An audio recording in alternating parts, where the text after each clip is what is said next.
At Thanksgiving, my mom said, "Your sister's wedding was great. When's yours?" I replied, "Had mine. You got the invitations." Dead silence. Dad said, "We never got them." I pulled out the delivery receipts, everything signed for. Now I know who did it. You know that feeling when everything looks picture perfect on the surface, but deep down, a gut-wrenching dread tells you it's all about to shatter? That was Thanksgiving. That seemingly idyllic dinner wasn't just a meal. It was the precise moment 4 years of agonizing silence and buried pain ripped open, revealing a betrayal so raw, it still cuts me to the bone.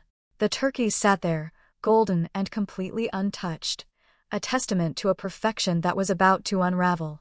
Sweet potato casserole steamed next to cranberry sauce no one dared touch, and my mother's china gleamed under the chandelier, each plate set with almost military precision. It all looked so flawless from the outside, which, honestly, should have been my first warning.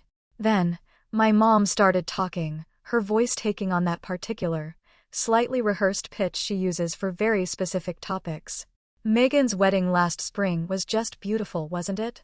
The flowers were gorgeous, and her dress fit like a dream. So, she paused, a little too brightly, "When can we start planning yours?" My knife, mid-slice in a green bean, just froze. 4 years. It had been 4 years since my own wedding to Daniel. 4 years since I'd mailed those invitations with my own trembling hands. 4 years of deflecting every single question about why my family hadn't been there, why the photos only showed his relatives filling both sides of the church. "I already got married, Mom," I said, my voice barely a whisper. "You received an invitation." The silence that followed was suffocating, thick enough to choke on.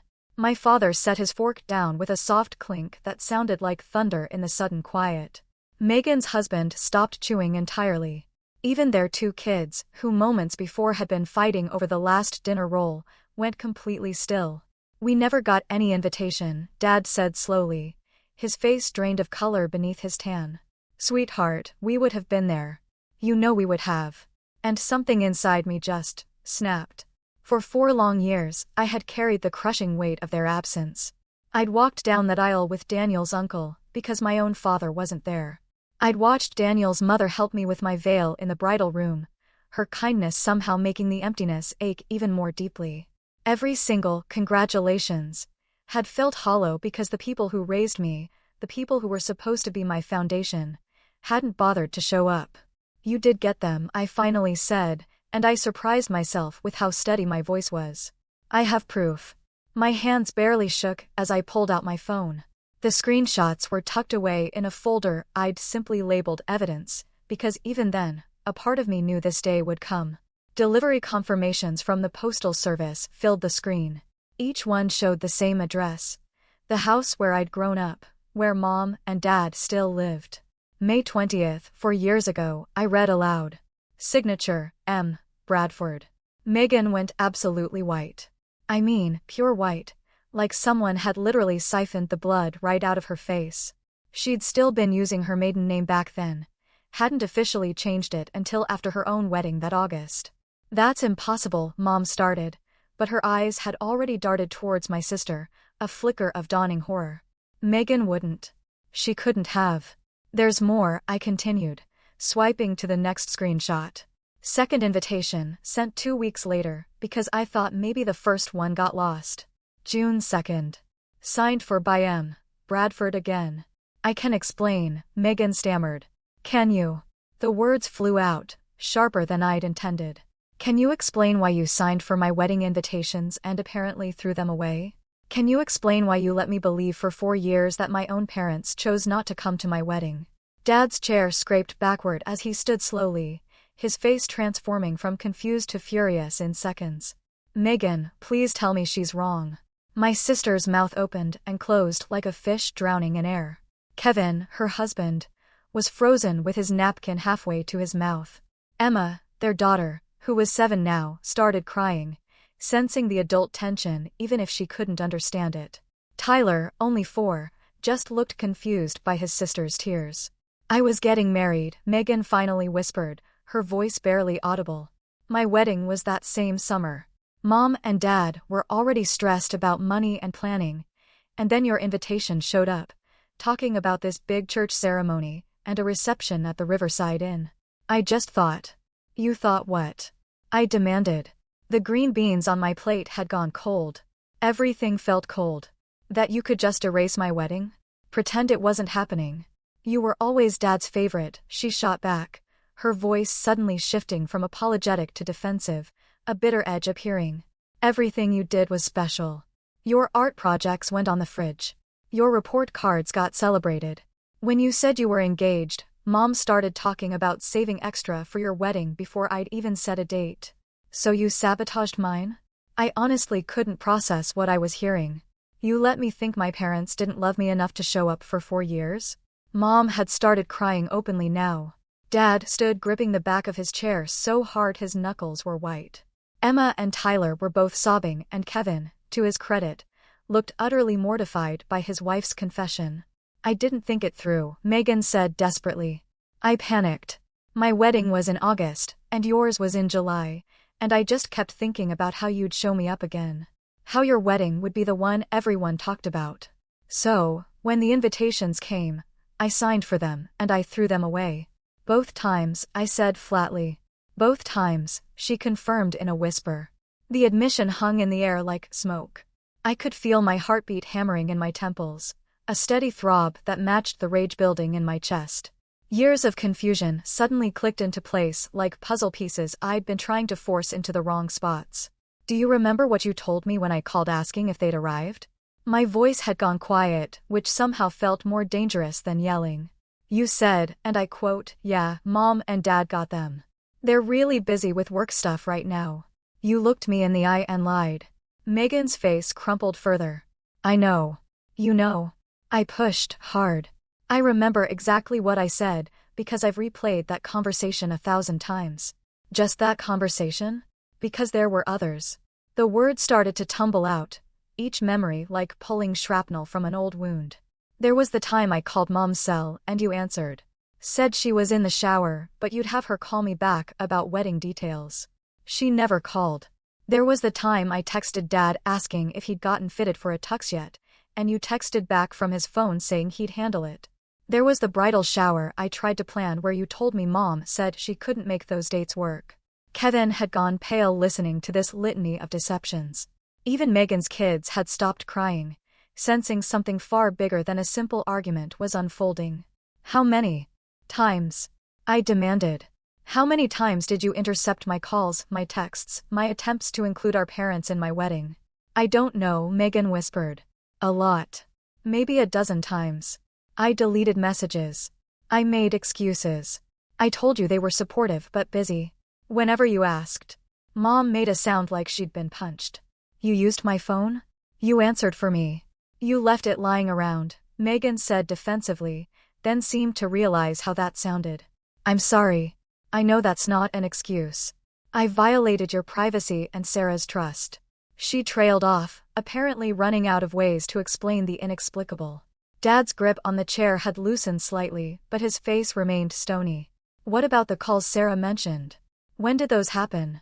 Different times, I said, pulling up my phone records.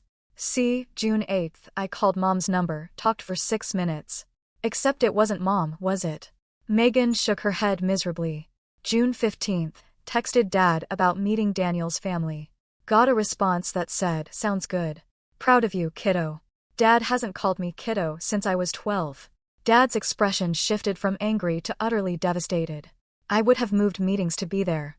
I would have canceled client dinners. I would have done anything. I know that now, I said, the ache in my chest familiar. But I didn't know it then. I thought you were being polite through Megan because you didn't approve of Daniel, or didn't think I was ready for marriage, or some other reason I couldn't figure out. I remembered another detail. There was even a voicemail. I called the house phone because nobody was answering cells. Left a long message about the wedding venue and the date, and how much I wanted you both there. Did you delete that too? Megan nodded. I heard it when I was house-sitting that weekend you went to that conference. I erased it before Mom and Dad got home. Did anyone else know? Dad's voice could have cut glass. Did Kevin know? I swear I didn't know. Kevin said quickly, hands up like Dad might hit him. I thought Sarah just wanted a small wedding without family. That's what Megan told me. Mom shook her head frantically, mascara starting to run. I would never have allowed this. Sarah, baby, you have to believe me. I wanted you there, I said, and my voice finally cracked, the wall I'd built crumbling. I wanted Dad to walk me down the aisle. I wanted Mom to help me get ready. I wanted my sister to be my maid of honor. Instead, I got strangers and Daniel's family, and I smiled through the whole thing because I didn't want anyone to know how much it hurt that you all chose not to come. We didn't choose anything, Dad said hoarsely. We were robbed of walking our daughter down the aisle by someone we trusted. Megan's face crumpled. Daddy, please. I made a mistake. I was 24 and stupid and jealous, and I've regretted it every single day since. Have you? The question came out bitter, sharp. Because in 4 years, you never told them the truth. You let me carry this. You watched me make excuses at family gatherings about why my wedding photos didn't include any of you. You sat through your wedding planning with Mom and Dad and never once mentioned that I'd already tried to have them at mine. I was scared, she sobbed. I was heartbroken. I shot back. Do you know what it's like to walk down that aisle alone? Well, not alone. Daniel's Uncle Pete walked me because my own father was supposedly too busy or too indifferent to show up. I had to tell myself stories about why you all weren't there. Maybe you were sick. Maybe there was an emergency. Maybe I'd done something to upset you all without realizing it. Mom had her face in her hands now. I should have called. I should have asked about the wedding planning. I kept waiting for you to bring it up, and when you didn't, I thought maybe you were having second thoughts. I thought you'd tell us when you were ready. I sent 2 separate sets of invitations. I reiterated. I called and left voicemails asking if they'd arrived. Megan told me she'd checked with you and that you'd received them. All eyes turned to Megan. I answered your calls, she admitted. I told you I'd talked to Mom and Dad. I lied about everything. I thought. I don't know what I thought.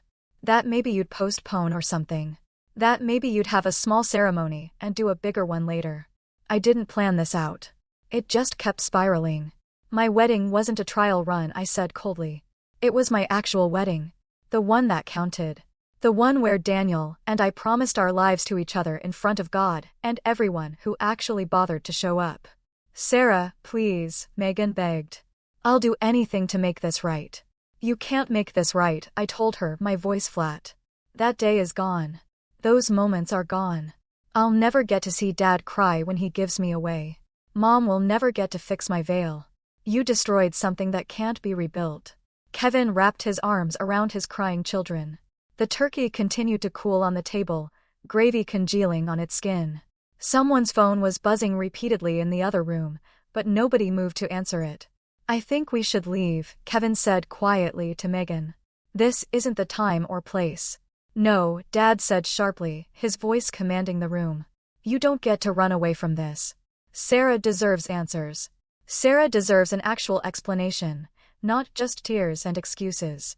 Megan wiped her eyes with a napkin that left little white pieces stuck to her mascara.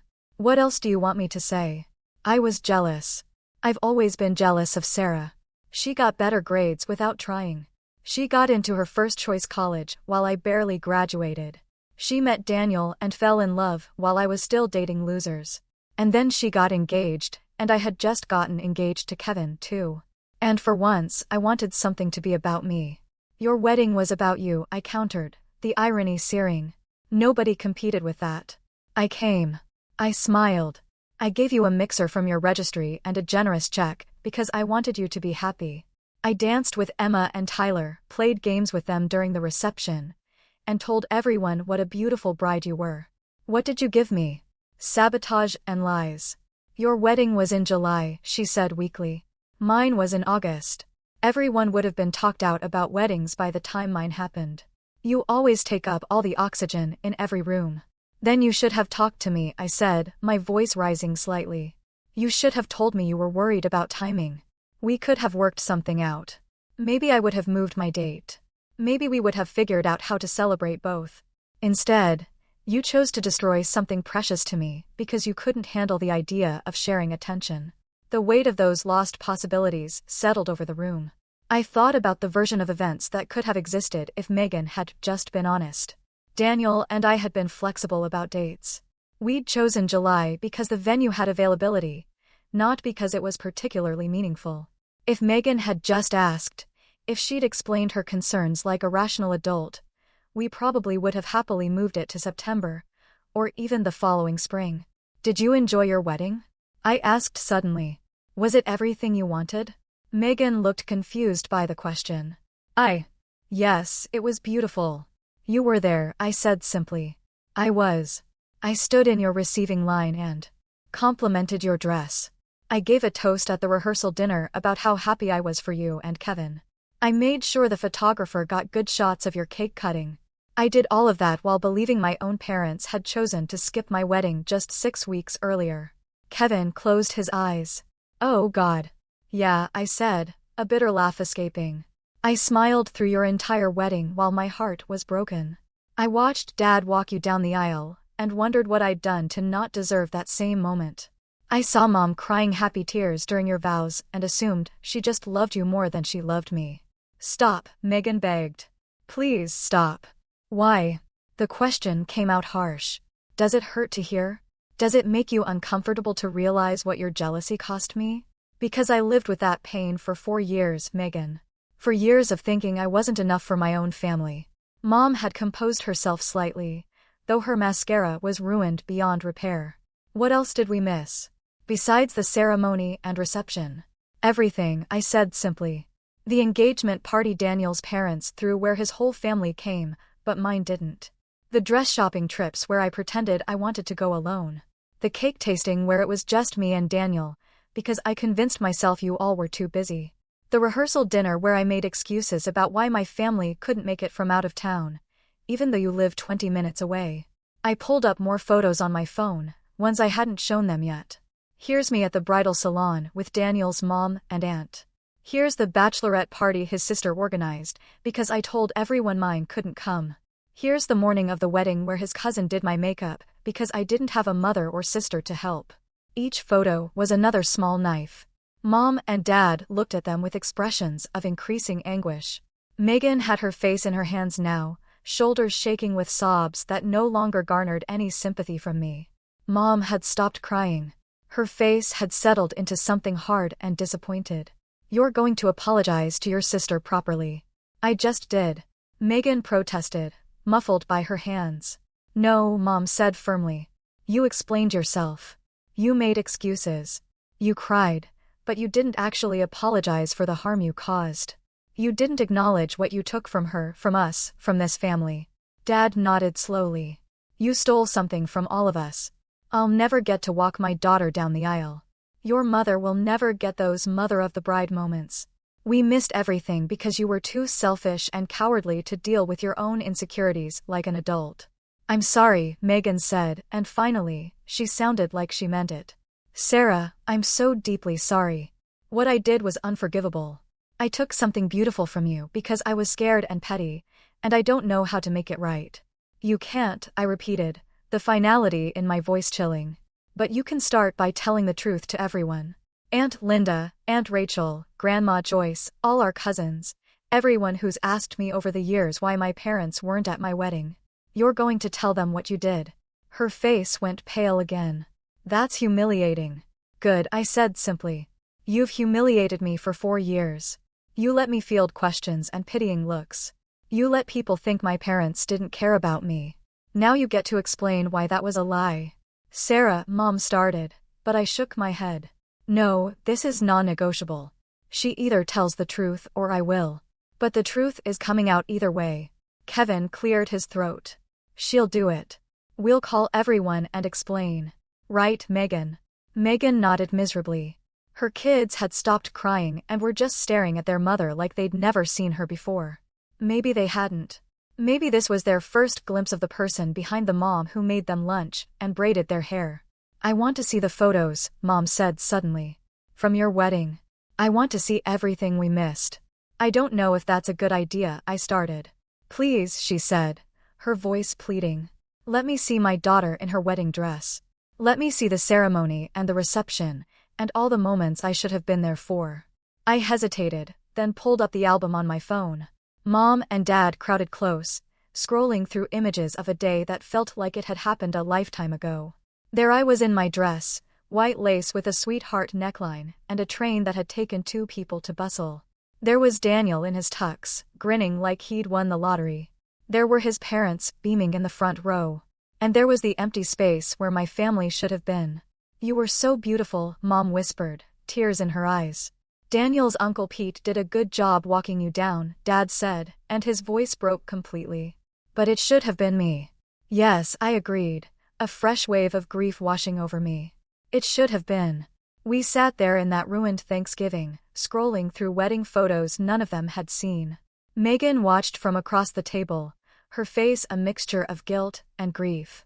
Her kids had gone into the living room to watch TV, their little voices drifting back occasionally with cartoon sound effects. "I have an idea," Dad said finally. "What if we did a vow renewal? A proper ceremony where we could all be there. We could do it right this time." I thought about it. Part of me wanted to say yes, wanted to reclaim what had been stolen, but another part knew that wouldn't actually fix anything. The original wound would still be there, just covered with new bandaging. "Maybe someday," I said carefully. "But right now I need time. I need to process that my sister actively sabotaged one of the most important days of my life. I need to figure out what our relationship looks like after this." "That's fair," Mom said softly. "Take all the time you need. What about Thanksgiving?" Megan's voice was small, hesitant. "Do you want us to go?" I looked at her across the table, at her red-rimmed eyes and her guilty expression. For years ago, I would have done anything to have her as my maid of honor. For years ago, I'd loved her enough to overlook decades of petty jealousy and competition. For years ago, I'd still believed we could be the kind of sisters who supported each other. "Yeah," I said, finally. "I think you should go." Kevin gathered up their kids while Megan collected their coats. The children were confused about leaving early, asking questions their parents deflected with vague answers about not feeling well. Mom packed up plates of food for them with the mechanical movements of someone going through motions because she didn't know what else to do. At the door, Megan turned back. "I really am sorry, Sarah. I know that doesn't fix anything, but I need you to know I mean it." "I believe you're sorry," I said, meeting her gaze. "I don't know if I forgive you yet. That's going to take time if it happens at all." She nodded and left, Kevin ushering their kids into the cold November evening. Through the window, I watched their car pull away, tail lights disappearing around the corner. "What do we do now?" Mom asked, her voice cracking. The 3 of us stood in the foyer, surrounded by the detritus of a holiday gone wrong. The table still held most of the uneaten food. Dishes needed washing. Someone should probably put away the leftovers before they spoiled. "We talk," Dad said, his hand resting on my shoulder. "We figure out how to rebuild what Megan broke. If Sarah will let us." "I want to," I admitted, the truth a raw ache. "I've missed you both so much. But I need you to understand how much this hurt. How much it still hurts." "Tell us," Mom said, her eyes earnest. "Tell us everything." So I did. We moved to the living room, where we wouldn't have to look at the abandoned Thanksgiving feast. I told them about choosing my dress alone because Megan had claimed she was busy every time I'd invited her shopping. I told them about Daniel's mother stepping in to help when I'd needed someone to lace up my corset. I told them about the rehearsal dinner where his family had made toasts while my side of the room sat empty. I told them about lying awake the night before my wedding, convincing myself that maybe they'd surprise me and show up anyway. They listened to all of it. Mom cried again, quieter this time. Dad kept apologizing, even though none of this was his fault. By the time I finished, darkness had fallen outside, and the house felt cold despite the heater running. "We should have pushed harder," Mom said, her voice filled with regret. "When you stopped talking about wedding planning, I should have asked why. I should have insisted on being involved. I thought you didn't want to be," I confessed. "When the invitations went unanswered, I figured you were making a statement about Daniel, or about me getting married young, or something." I went through every conversation we'd had, searching for clues about what I'd done wrong. "You didn't do anything wrong," Dad said firmly, looking me straight in the eye. "This was all Megan. Her jealousy, her lies, her choice." "I know that now," I said. "But for 4 years, I didn't. For 4 years, I thought my parents didn't love me enough to show up for my wedding day. We love you more than anything, Mom said fiercely, tears streaming down her face again. Both of you equally. If Megan felt otherwise, that's something I need to examine about how I raised her. But please, don't ever doubt that we would have moved heaven and earth to be at your wedding if we'd known. I believe you, I said, and found that I truly meant it. We talked until late, ordering pizza when we realized nobody wanted to eat the Thanksgiving food that reminded us of the disaster this day had become. They asked about Daniel, about our life together, about our apartment in the city. I told them about his job at the engineering firm and mine at the marketing company. I told them about our cat, Pumpkin, who knocked things off counters just to watch them fall. I told them about our plans to buy a house next year. Maybe start thinking about kids. All the conversations we should have had over the past 4 years spilled out in a rush. Mom and Dad soaked up every detail like they were starving for information about my life. Maybe they were. Maybe Megan's lies had created a distance I hadn't even realized was there. Can we meet Daniel? Mom asked, a hopeful tremor in her voice. I mean, as your parents, not just random people at a grocery store. He'd like that, I said, a soft smile finally touching my lips. He's been patient about the family situation, but I know it bothers him that you weren't at the wedding. He thinks he did something to offend you. God, no, Dad said, shaking his head. From everything you've told us, he sounds like a good man. We'd be proud to have him as a son-in-law. We'd be proud to tell people our daughter married him. Something in my chest loosened at those words. For 4 years, I'd carried the weight of my parents' supposed rejection. Hearing that they actually wanted to be part of my life, that they were proud of my choices, felt like setting down a boulder I'd been carrying up a hill. Dinner next week, I suggested, at our place. Nothing fancy, just the 4 of us. We'll bring dessert, Mom said immediately. And maybe some of those old family photos you asked about years back. I've been meaning to put together albums.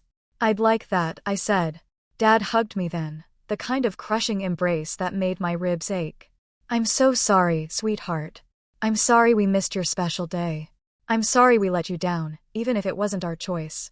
I'm sorry you spent 4 years thinking we didn't care. You're here now, I said into his shoulder, tears blurring my vision. That has to count for something.